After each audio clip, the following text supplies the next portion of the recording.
because they suffered from the oppression of Gog and Magog for 300 years in this country. Yes, 300 years. If the scholars of Islam in South Africa are not as yet capable of recognizing that the oppression which lasted in this land for 300 years was oppression from Gog and Magog, don't blame me for that.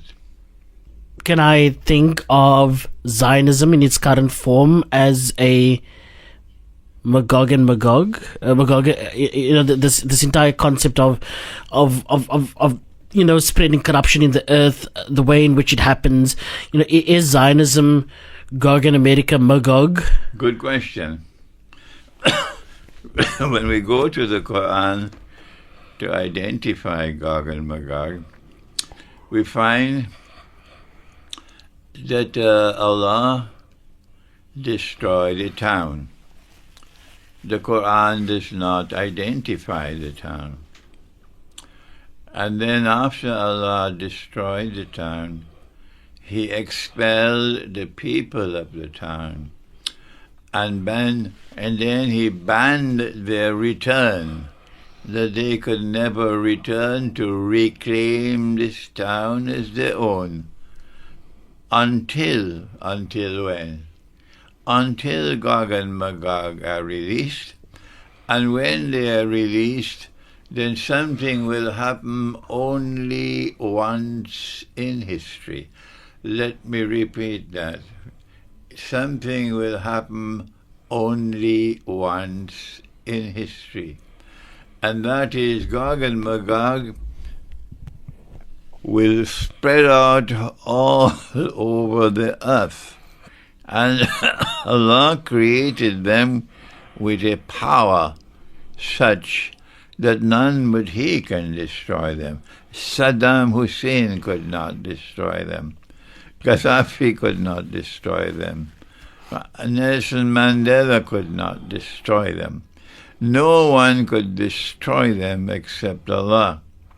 And when they spread out all over the world with their indestructible power, they take control of power in the world.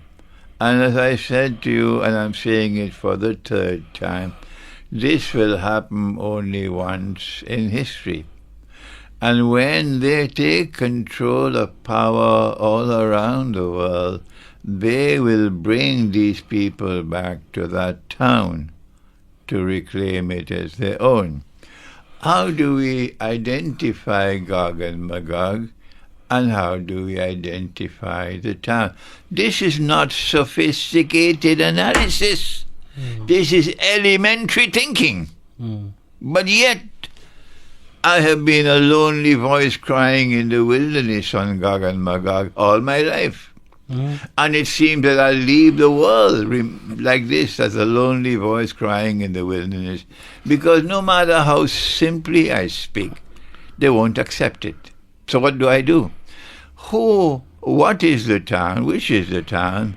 And who are those who brought them to the town? The answer is to be found in a prophecy of Prophet Muhammad, alayhi salatu wasalam, connected to Gog and Magog. He said that Gog and Magog will be destroyed by Allah in Jerusalem. And you've written quite extensively about that. He said that Gog and Magog will be destroyed by Allah in Jerusalem. The word Jerusalem is not to be found in the Quran and the Hadith because it's in Arabic, and the Arabic language does not have Jerusalem. The Arabic language has Bayt al-Maqdis or Al-Quds, but some people don't know that. So leave them in their ignorance. I'm tired of them, really. I'm tired of them.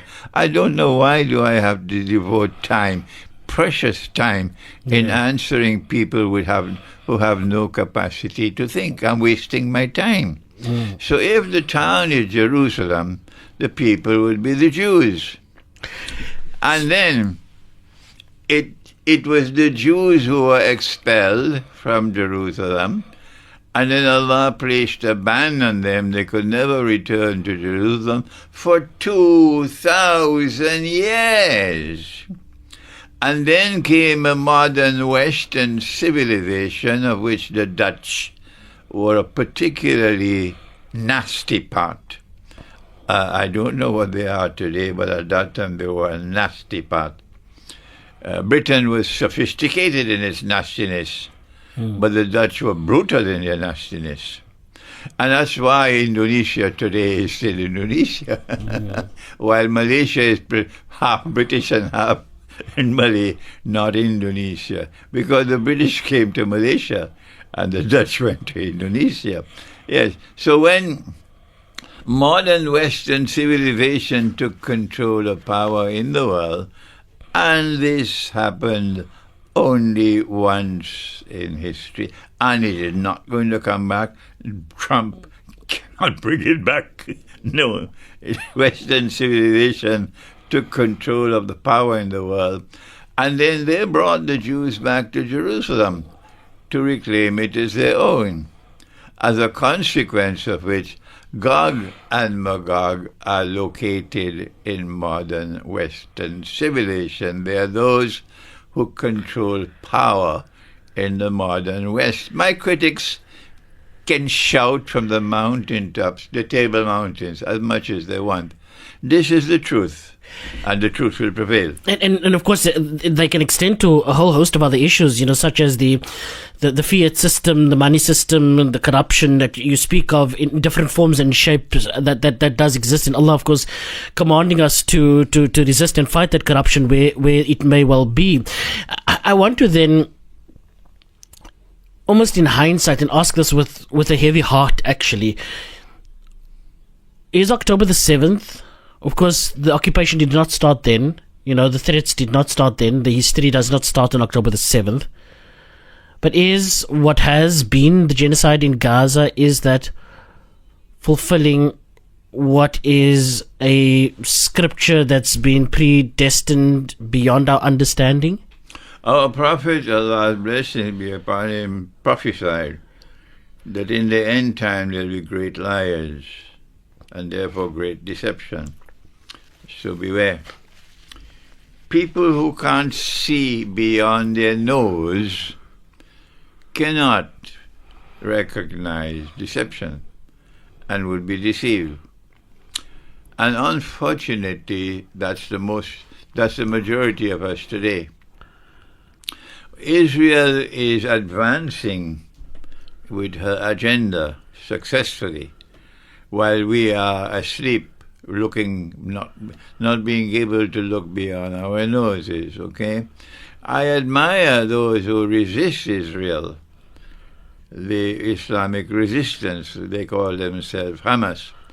I admire the Mujahideen in Afghanistan who fought the Americans for 20 years until Uncle Sam had to put his tail between his leg and exit Afghanistan in defeat. I admire these people. They know how to fight, but unfortunately they don't know how to think properly. So what happened in Gaza is that Israel, which has a PhD in deception, wanted in 9/11 to justify what Israel is now doing before the world. Okay? They did it once before with something called the Holocaust. And the Holocaust made it possible for them to proceed to advance their mission in the world. They did it with 9/11, and now they've done it with October 7. What happened in October 7 has to be understood through connecting the dots, because whoever has the evidence will be killed. That's right. So don't ask me where is the evidence. When you don't know how to connect the dots, go back to school. So all the weapons and all the massive amount of sophisticated art of the state weapons and drones and so on, which were being shipped to Ukraine, provided an opportunity. And what the CIA and the Israeli Mossad did was to siphon off some of those weapons and drones and use their client state of Saudi Arabia to be able to funnel the weapons and the drones into Gaza. And Hamas, which unfortunately did not have much capacity to penetrate the deception, they believed that these weapons were coming from Allah. They believed that these weapons were coming from Allah because the Saudis are our friends, our brothers. Whereas the government of Israel, not all the members of the government, the Prime Minister in particular, he knew what was happening. And then the Israeli government was warned that the attack was coming. Egypt warned them. Members of the Israeli armed forces warned them. They ignored the warnings because they wanted the attack to take place. The Israeli government is complicit in the deaths of more than 1,000 Israeli citizens when the attack took place, and so many hostages were taken. Israeli government could have prevented it if they wanted to. They didn't want to prevent it.